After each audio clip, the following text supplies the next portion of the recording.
We're talking to Reverend RDockery, the pastor of Mount Sinai, Cumberland Presbyterian Church, and also a person who has developed a program, a mentoring program dealing with issues dealing with fatherhood. And of course, Reverend Dockery, let's give you an opportunity over this last segment that we have here to talk about your program in a way that the individuals that you would like to reach can be attracted to that program, as well as the individuals you would like to help you reach those individuals. Right. We've said, you know, you're dealing with the criminal justice system and with the social system and et cetera. And there ought to be a large number of individuals who can identify with what you're saying and ought to be willing to cooperate with you, because there's a tremendous need for us to do what you're talking about. Okay. Well, thank you. Three groups that I'd like to reach, if no other groups. One, the individual male who are interested in dealing with their issues of not knowing how to be responsible. And that's not to say that what you do for your children is not worth anything. But it's to say that if there is a way by which you can improve on that and you can make that better, then let's do that. Number two, we're looking for individuals who would serve as corporate sponsors or individual sponsors, those who will enable us to make this message broader and take it to a larger audience. And lastly, we're looking for a collaboration with institutions such as the penal institutions, the educational institutions, and other social service agencies that are concerned with it. Last, we did a research on the national community, trying to find out what service organizations existed. We found that there were 21 such organizations that existed for women and children, but there were very few that existed for men who were displaced.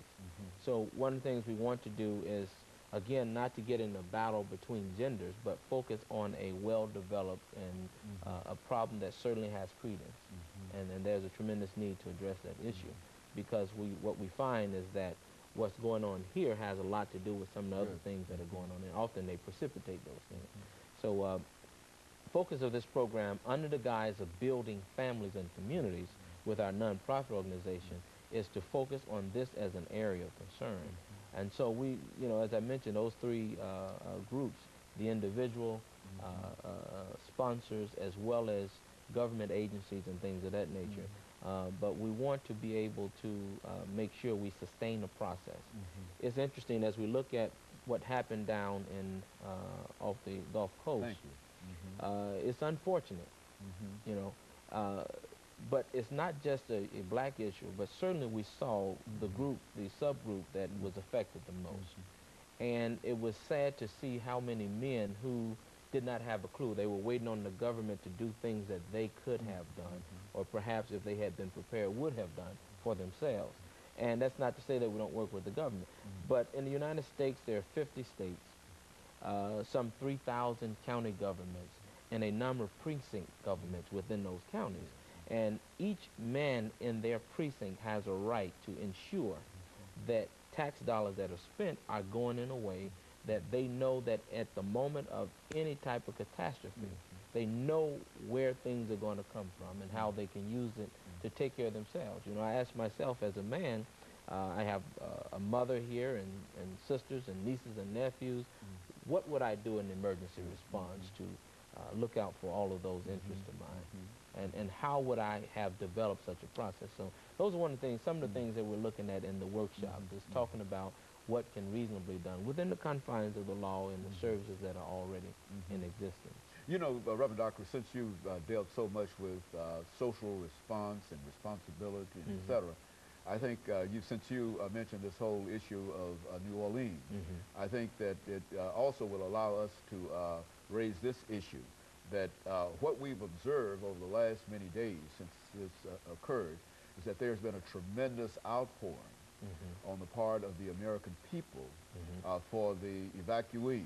And so now, do you feel that because of this, that there might be a different sentiment in this country in reference to those individuals? See, here we're dealing with individuals who were displaced, et cetera, and we all have a very, very real passion in reference to trying to help them. They've lost everything, and etc. Mm-hmm. But there are some individuals who are on the streets, Right. who are homeless, and that group, and etc. Mm-hmm. That they've been there, and we've not done that much in terms of dealing with them. And of course, I know the rationale might be, well, these other individuals were caught up in the hurricane, and etc. And these other individuals, as we generally see individuals Right. who are homeless, as being worthless and with no responsibility, etc. But do you think that there might be a change in terms of our perception of individuals since this happened? I think on a national level there's going to be some debate on the issue of separation of race and class, and that's fine. But I think more importantly, the individuals that are affected directly by it have to have their own dialogue and have to come up with their own resolution and have to take a more responsible role in addressing those issues. One thing in particular I noticed is that there were a lot of young black males who were actually doing the raping and doing the looting and shooting and having conflict with the authorities and so forth. And it's interesting that over the years, our young males have learned that whenever they have a stressful issue, the only way to respond is out of violence, because violence is the only answer that they've ever learned to deal with. One of the things they need to learn is how to process certain circumstances such that they learn how to deal with them in a way that is going to be beneficial to them and not cause more destruction or more mayhem.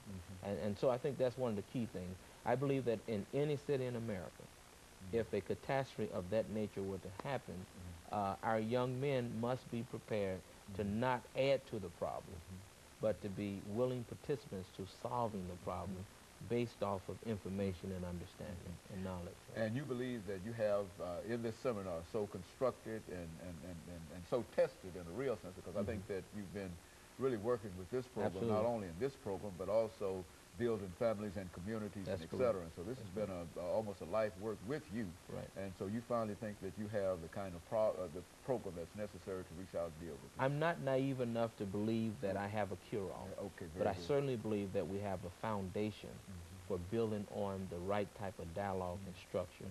And that's the key to having the participants come up with their own answers to their own problems. Well, do you have any job kind of things associated with this program? Or is there anything that you can say in terms, because in many instances, what many of these young people need is some kind of job opportunities, and et cetera. Sure. And I think it's key to focus on job opportunities as a stepping stone to entrepreneurial development. Because quite often, it's easy to put a young man on a job, but the question is, how long will he stay, and what will be the factors that determine how long he stays? If he's in a position where he's owning something, he's making a contribution to the economic infrastructure of the country, he feels a lot better about himself. So certainly working a job until such time as you can develop the skills and the knowledge to become an entrepreneur. And I think that's a focus that's missing quite often in our outreach to challenged and disadvantaged populations, as this one that we're talking about. Very good. And of course, Reverend Dockery, we have about 2 minutes before we end the show for today. Okay. And we wanted to use the last couple of minutes that we have here to give you an opportunity to make a special kind of appeal to whoever you wish to make that appeal in reference to what you're trying to do, because I think you have already demonstrated that there's a tremendous need for what you're doing. All right. Well, let me just start by saying I could be reached at 3738 Hydes Ferry Road, Nashville, Tennessee, 37218. Phone number 615-256-7886. That is the office number. And I invite any sponsors in particular to give us a call, and we can answer any questions they might have more specifically about what we're doing. 615-256-7886. That's 3738 Hydes Ferry Road, Nashville, Tennessee, 37218.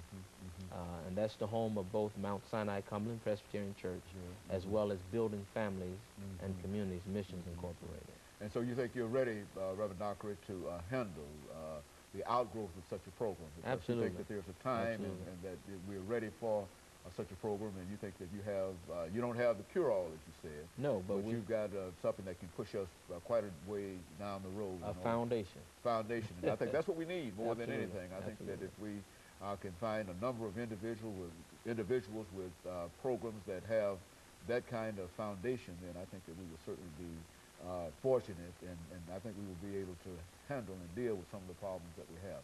And so, Reverend Dockery, let me thank you over the Thank you. last few minutes that we have here. Thank you for having me. For coming by and giving us that excellent information, and I'm sure that in the end, it will have a tremendous impact upon our audience as well as others. And I certainly want to thank you. And let me encourage our audience to tune in again next week for another informative edition of Cummings. Thank you and good morning.